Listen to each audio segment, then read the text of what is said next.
किसान भागीदारी प्राथमिकता हमारी। इस अभियान के दौरान देश भर से किसानों के वीडियो आमंत्रित। प्रगतिशील भारत के 75 साल और किसानों के गौरवशाली इतिहास और उनकी उपलब्धियों का प्रदर्शन किसान वीडियो प्रतियोगिता द्वारा। कृषि मंत्रालय द्वारा वीडियो प्रतियोगिता का आयोजन 3 श्रेणियों में। पहला, किसानों और उनकी आय में वृद्धि की सफलता की कहानियाँ। दूसरा, किसानों द्वारा अपनाई गई नवीन पद्धतियों के परिणाम स्वरूप प्राप्त उच्च उत्पादकता। तीसरा, किसानों को कृषि मंत्रालय की योजनाओं द्वारा प्राप्त लाभ। वीडियो भेजने की तिथि 15 जून 2022 से 8 जुलाई 2022 तक। पहला पुरस्कार 11,000, दूसरा पुरस्कार 5,000, तीसरा पुरस्कार 3,000। सभी प्रतिभागियों को मिलेगा ई प्रमाण पत्र। इच्छुक किसान अपने वीडियो किसी एक या सभी श्रेणियों में भेज सकते हैं। कृषि गतिविधियों को प्रोत्साहन हेतु कृषि मंत्रालय द्वारा आयोजित किसान वीडियो प्रतियोगिता में अधिक से अधिक संख्या में भाग लें और आयोजन को सफल बनाएं। नमस्कार, आप देख रहे हैं दूरदर्शन किसान। कार्यक्रम कृषि दर्शन में आप सभी का स्वागत है। मैं हूं मोनालिसा।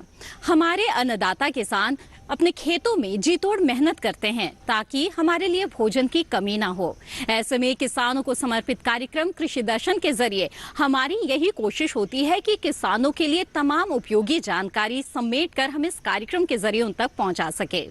ये तमाम जानकारियां 3 सेगमेंट के जरिए हम आपके लिए लेकर आते हैं। विज्ञान और किसान, कृषि स्टार्टअप और फार्मिंग इंडिया। आज इस कार्यक्रम में सबसे पहले हम आपको बताएंगे कि शहद उत्पादन के जरिए कैसे आप अतिरिक्त आमदनी प्राप्त कर सकते हैं। मिलवाएंगे आपको एक सफल किसान राशिद अली से। इसके साथ ही बताएंगे किसान क्रेडिट कार्ड योजना के बारे में। तो आइए शुरू करते हैं आज का ये कार्यक्रम। दिल्ली में स्थित विज्ञान भवन में 100वां अंतर्राष्ट्रीय सहकारिता दिवस मनाया गया। इस वर्ष की थीम है सहकारिता के जरिए बेहतर विश्व का निर्माण। आइए देखते हैं इस आयोजन से जुड़ी एक रिपोर्ट। दिल्ली स्थित विज्ञान भवन में 100वां अंतर्राष्ट्रीय सहकारिता दिवस मनाया गया। इस वर्ष का थीम है सहकारिता के माध्यम से बेहतर विश्व का निर्माण। इस अवसर पर केंद्रीय सहकारिता मंत्री अमित शाह, केंद्रीय मत्स्य पालन, पशुपालन एवं डेयरी मंत्री परषोत्तम रुपाला, केंद्रीय सहकारिता राज्य मंत्री BL वर्मा, सहकारिता से जुड़े देश भर के लोग उपस्थित थे। इस अवसर पर केंद्रीय सहकारिता मंत्री अमित शाह ने कहा कि देश भर के सहकारिता से जुड़े लोगों को अधिक से अधिक फायदा पहुंचाने के लिए ही इस मंत्रालय का गठन किया गया। भारत में भी 8,55,000 सहकारी समितियां बनी और भारत की लगभग 12 करोड़ की आबादी सीधी इससे आर्थिक जीवन यापन कर पाए। इस प्रकार से हमने ये मॉडल को खड़ा किया है। देश के 51% गांवों में कोई न कोई सहकारी समिति आज अस्तित्व मना रही। 51% गांव। जरूरत है कि कोई भी कानून हो, कोई भी विचार हो, कोई भी एक्ट हो, अगर 50 साल के बाद इस पर पुनर्विचार नहीं होता है तो वो कालबाह्य हो जाता है, क्योंकि समाज बदलता है, इसके अनुरूप कानूनों को भी बदलना पड़ता है। समाज बढ़ता है, बदलता है, इसके अनुरूप हमने हमारी व्यवस्थाओं को भी बदलना पड़ता है। मगर समय समय पर सहकारिता आंदोलन में बदलाव का जो विचार होना चाहिए वो नहीं हुआ। इसका मूल कारण था कि सहकारिता मंत्रालय का कोई अस्तित्व ही नहीं था। एक जॉइंट सेक्रेटरी पूरे देश भर के इतने विराट सहकारिता आंदोलन को देख रहे थे। मैं तो बधाई देना चाहता हूं नरेंद्र भाई को कि 75वें आजादी के वर्ष में उन्होंने सहकारिता मंत्रालय को अलग बनाकर भारत के सहकारिता आंदोलन को नया जीवन देने का काम किया है, इसके अंदर प्राण पूरने का काम किया है। और हमारे देश में सहकारिता आंदोलन ने अनेक क्षेत्रों के अंदर बहुत बड़ा योगदान किया है। मित्रों, कृषि वितरण के अंदर, कृषि ऋण वितरण के अंदर 19% कोऑपरेटिव सेक्टर के माध्यम से हो रहा है। खाद्य वितरण में 35% वितरण कोऑपरेटिव के माध्यम से होता है। खाद्य प्रोडक्शन में, उर्वरक उत्पादन में 25% देश का उर्वरक हम कोऑपरेटिव के माध्यम से बनाते हैं। चीनी के क्षेत्र में 31% चीनी कोऑपरेटिव शुगर मिलें बना रही हैं। स्पिंडल और तकली के क्षेत्र में 29% सूत कोऑपरेटिव्स बना रहे हैं। दूध की खरीदी और उत्पादन में 10% हिस्सा कोऑपरेटिव का है, मगर इसमें मैं थोड़ा सुधार जरूर जोड़ना चाहूंगा, कुछ लोगों को एक कम लगेगा। हमारे यहाँ बहुत सारा दूध का मार्केटिंग सीधा ही दूध उत्पादक उपभोक्ता को कर देता है, बीच में कोई नहीं आता है। गांव में बहुत सारे ऐसे दूध उत्पादक है, वो अपने आसपास में अपना दूध बेच देते हैं, इसलिए फिर भी ये आंकड़ा बहुत बड़ा है।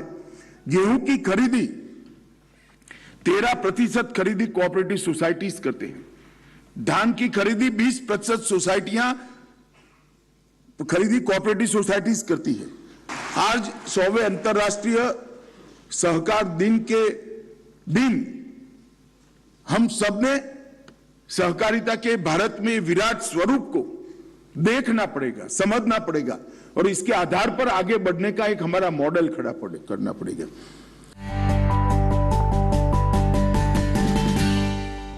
आइए कार्यक्रम कृषि दर्शन में देखते हैं पहला सेगमेंट विज्ञान और किसान। खेती के साथ साथ कृषि से संबद्ध क्षेत्रों से जुड़कर आप अतिरिक्त आमदनी प्राप्त कर सकते हैं और इसके लिए आपके पास बहुत सारे विकल्प मौजूद है, जिसमें से एक बेहद ही आसान सा विकल्प है शहद उत्पादन।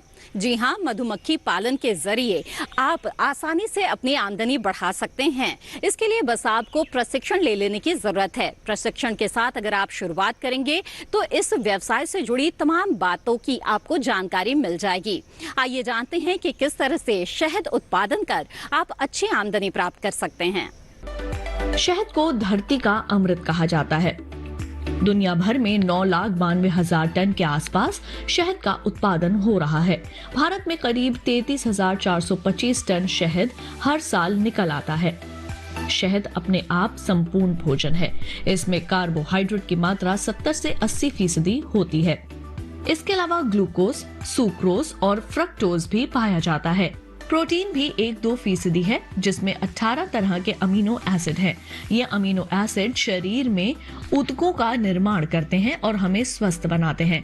शहद में पोटेशियम, कैल्शियम, मैग्नीशियम और आयरन जैसे 11 तरह के मिनरल भी पाए जाते हैं।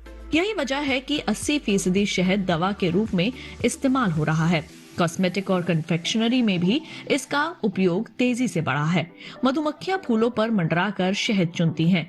एक फूल से दूसरे फूल तक जाने की वजह से फसल में परागण की क्रिया तेज हो जाती है, जिससे किसान को ज्यादा फसल मिलती है। अशोक भाई पटेल का गांव गुजरात के नवसारी जिले में पड़ता है। इनके पास 10 एकड़ जमीन है, जिस पर ये गन्ना, आम, चीकू और सब्जी की खेती करते हैं। फिर घरेलू इस्तेमाल के लिए इन्होंने मधुमक्खी पालन का काम शुरू किया और एक बक्सा अपने खेतों में रख लिया।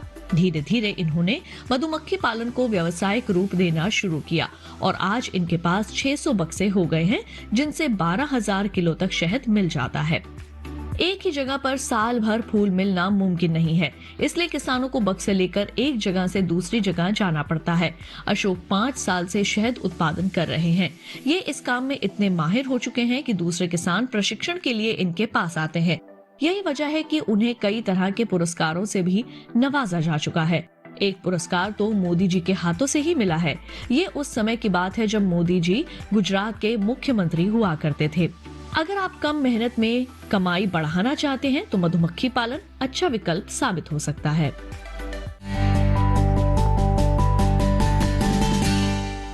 कार्यक्रम कृषि दर्शन में वक्त हो गया है एक छोटे से ब्रेक का।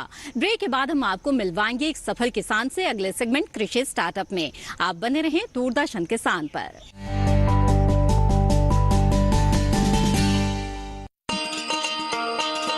किसान भाइयों गांठ बांध लो, गांठ बांध लो, बात बहुत है काम की, समृद्धि के पैगाम की। मिट्टी के मिजाज को समझो, मिट्टी के हर राज को समझो, मिट्टी की तुम जांच कराओ, मुफ्त सॉइल हेल्थ कार्ड ले जाओ। कभी मुनासिब बीज लगाओ, सही किस्म की खाद ले आओ, जितनी जरूरी उतनी डालो, सही मात्रा खुद पहचानो, इसको अपना मंत्र बना लो, मिट्टी की सेहत तो जानो। बात बहुत है काम की, कम लागत अधिक वरदान की। किसान भाइयों गांठ बांध लो, आज ही मिट्टी की जांच कराएं। राज्य सरकार के कृषि अधिकारी से संपर्क करें और मुफ्त में सॉइल हेल्थ कार्ड पाएं। कृषि और किसान कल्याण मंत्रालय द्वारा किसान हित में जारी। ब्रेक के बाद आप सभी का फिर से स्वागत है कार्यक्रम कृषि दर्शन में। आइए देखते हैं अगला सेगमेंट कृषि स्टार्टअप। कृषि स्टार्टअप सेगमेंट के जरिए हमारी यही कोशिश होती है कि हम आपको एक ऐसे सफल किसान से मिलवाएं जिनकी कहानी से आपको भी प्रेरणा मिले और आप भी उनकी सफलता के गुर जान सके। तो आज हम आपको मिलवाने जा रहे हैं उत्तर प्रदेश के हसनपुर में रहने वाले किसान राशिद अली से। तो आइए मिलते हैं इनसे, जानते हैं इनकी सफलता की कहानी।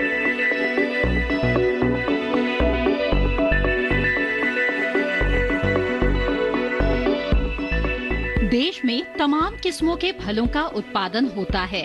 इन्हीं में से एक फल है आम, जिसे फलों का राजा भी कहा जाता है। आम का उत्पादन भारत के कई प्रांतों में होता है। गर्मियों के मौसम में मुख्यतः जून और जुलाई के महीने में ये बाजार में अपनी रौनक बिखेरते हैं। आम की कई किस्में जैसे दशहरी, मालदा, फजली, लंगड़ा, तोतापरी, बम्बैया, आम्रपाली, किठौर और बहुत सारी किस्में बाजार में देखने को मिलती है।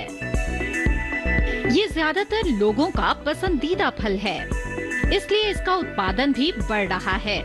किसान इसको अधिक से अधिक आधुनिक तकनीक का सहारा लेकर समय समय पर पेड़ों के रखरखाव का ध्यान रखकर अधिक से अधिक उत्पादन करके अच्छा मुनाफा कमा रहे हैं। आम के अधिक उत्पादन और उसके रखरखाव के लिए विशेष ध्यान रखना होता है।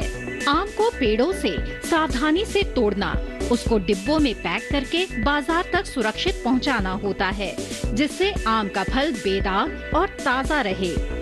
इन्हीं सब बातों की जानकारी के लिए चलते हैं आम के बाग में। एक सफल आम उत्पादक राशिद अली से जानते हैं कैसे करते हैं आम का उत्पादन।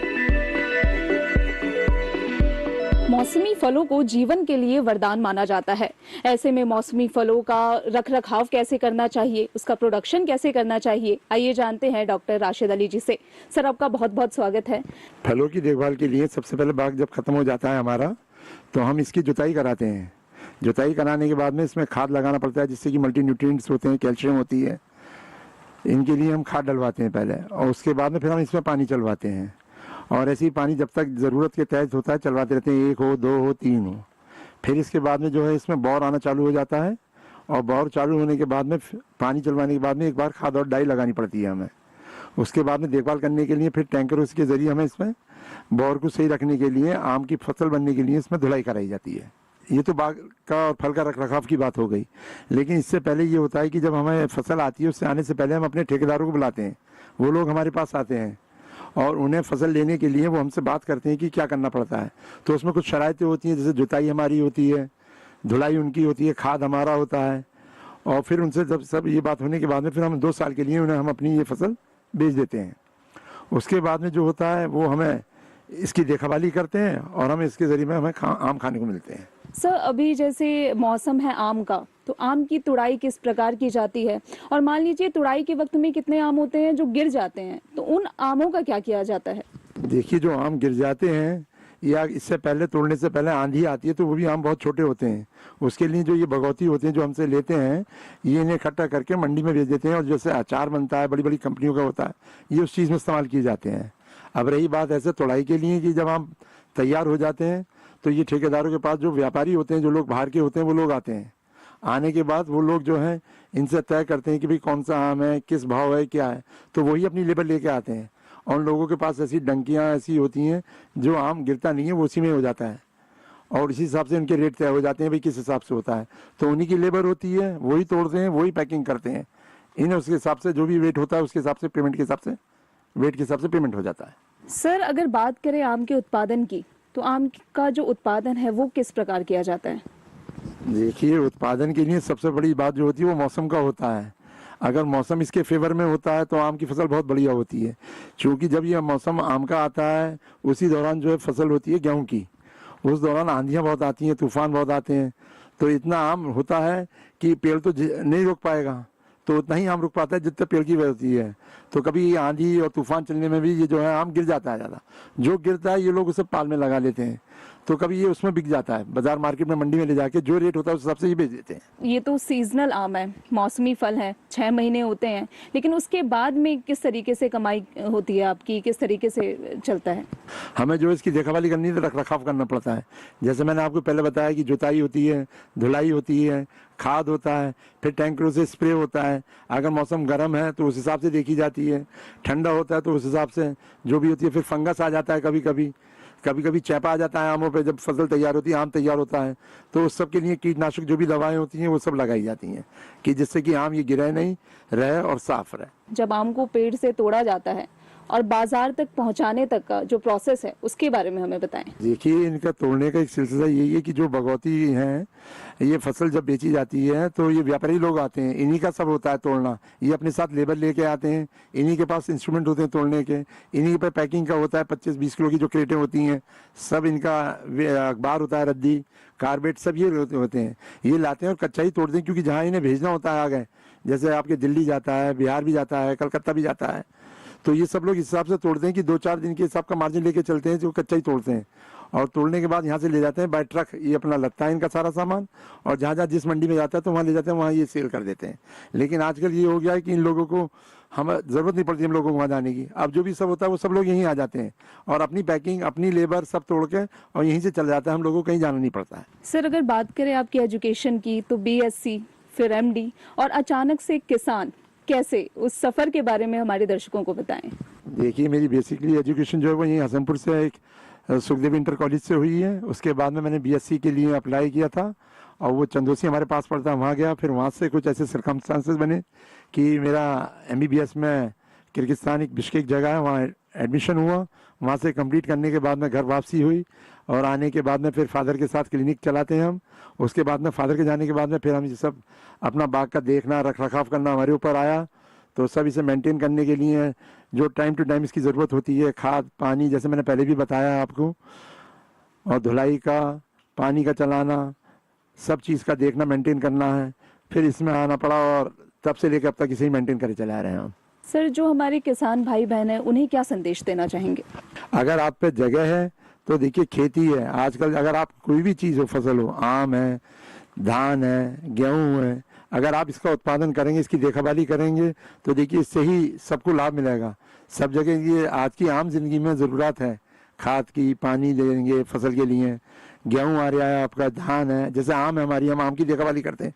अगर अच्छी इसकी देखभाल करेंगे तो अच्छी पैदावार होगी, अच्छी पैदावार होगी तो मार्केट में अच्छा जाएगा। पैकिंग के लिए ये है कि आम साफ जो भी होगा, जितनी देखभाली करेंगे इसकी उतना बढ़िया, उसके भाव भी आपको अच्छे मिलेंगे। अगर देखभाली नहीं करेंगे तो फसल अच्छी नहीं होगी, पेड़ का भी नुकसान होगा और व्यवसाय में आपको कोई लाभ नहीं मिल पाएगा इसका। इसलिए बेहतर यह है कि जो भी व्यवसाय है खेती की तरफ, उसका ध्यान रखना चाहिए। उसकी देखभाली अच्छी तरीके से होगी तो आपको लाभ भी ज़्यादा होगा। सर, बहुत बहुत शुक्रिया आपका हमारे साथ में जुड़ने के लिए और इन तमाम जानकारियों को हमारे दर्शकों के साथ में साझा करने के लिए। तो ये थे हमारे साथ में राशिद अली साहब, जिन्होंने हमें आम के बारे में, मौसमी फलों के बारे में जानकारी दी। इसी के साथ कार्यक्रम कृषि दर्शन में वक्त है एक और छोटे से ब्रेक का। ब्रेक के बाद जानेंगे किसान क्रेडिट कार्ड योजना के बारे में अगले सेगमेंट फार्मिंग इंडिया में। आप बने रहें दूरदर्शन किसान पर।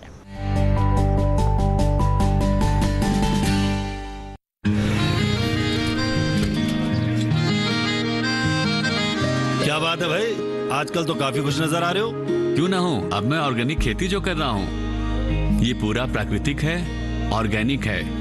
इसमें हमारे खेत, हमारी फसल और हमारी जेब सब फायदे में होते हैं और इसमें लागत भी कम है।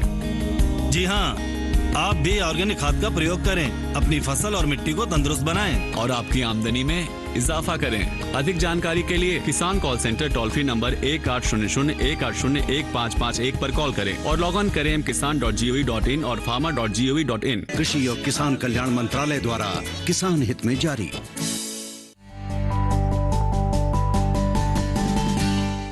ब्रेक के बाद आप सभी का फिर से स्वागत है। आप देख रहे हैं कार्यक्रम कृषि दर्शन।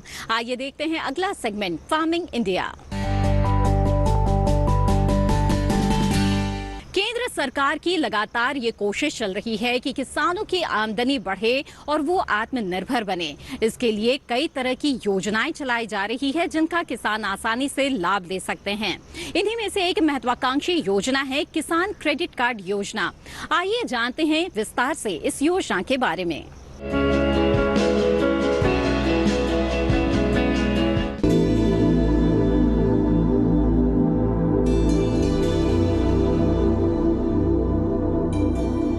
किसान क्रेडिट कार्ड योजना 1998 में शुरू की गई थी। इसका उद्देश्य किसानों को कृषि गतिविधियों के लिए बिना किसी बाधा के समय पर ऋण उपलब्ध कराना था। भारत सरकार किसान क्रेडिट कार्ड के तहत किसानों को ब्याज पर 2% की आर्थिक सहायता देती है और समय पर ऋण चुकाने वाले किसानों को 3% की प्रोत्साहन छूट देती है। इस तरह केसीसी पर सालाना ब्याज दर 4% आता है।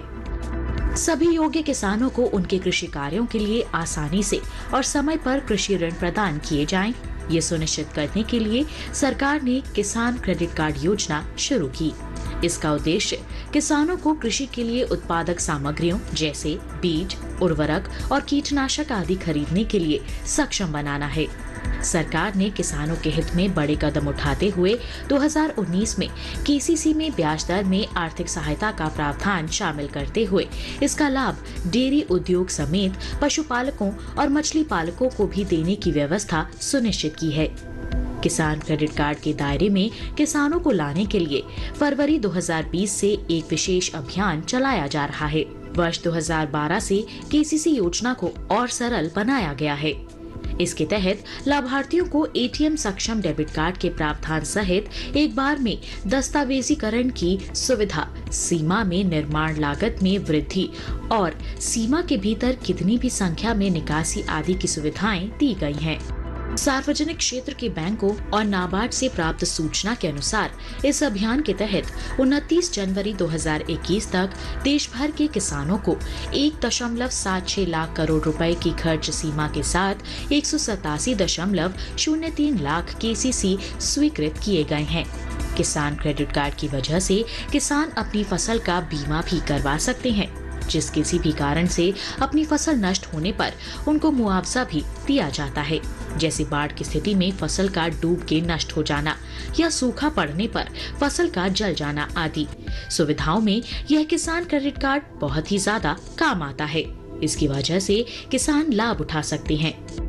सस्ती ब्याज दर पर लोन उपलब्ध कराने के इस अभियान से न सिर्फ किसानों की आय में बढ़ोतरी होगी, बल्कि इससे ग्रामीण अर्थव्यवस्था को मजबूती मिलेगी और कृषि तथा इससे जुड़े क्षेत्रों में उत्पादन बढ़ेगा।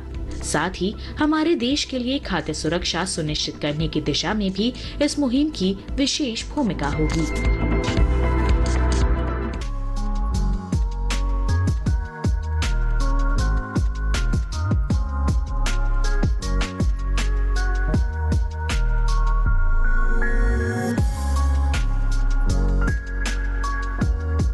कार्यक्रम कृषि दर्शन में आज जो जानकारियां दी गई, हमें उम्मीद है वो आपके लिए जरूर उपयोगी साबित होगी। आप इस कार्यक्रम को दूरदर्शन किसान के YouTube चैनल पर देख सकते हैं। इसके लिए टीवी स्क्रीन पर दिखाए जा रहे QR कोड को स्कैन कर लें। कार्यक्रम से संबंधित अपने सुझाव आप हम तक पहुंचा सकते हैं। हमारा ईमेल आईडी है krishidarshandddk@gmail.com। आप हमें पत्र भी लिख सकते हैं। हमारा पता है कृषि दर्शन, कमरा number 59A, CPC, Doordarshan, Khelgaon, नई दिल्ली 110049। कृषि दर्शन की आज की कड़ी में बस इतना ही। फिर हाजिर होंगे लेकर कुछ और महत्वपूर्ण जानकारियां। तब तक के लिए दीजिए इजाजत। नमस्कार।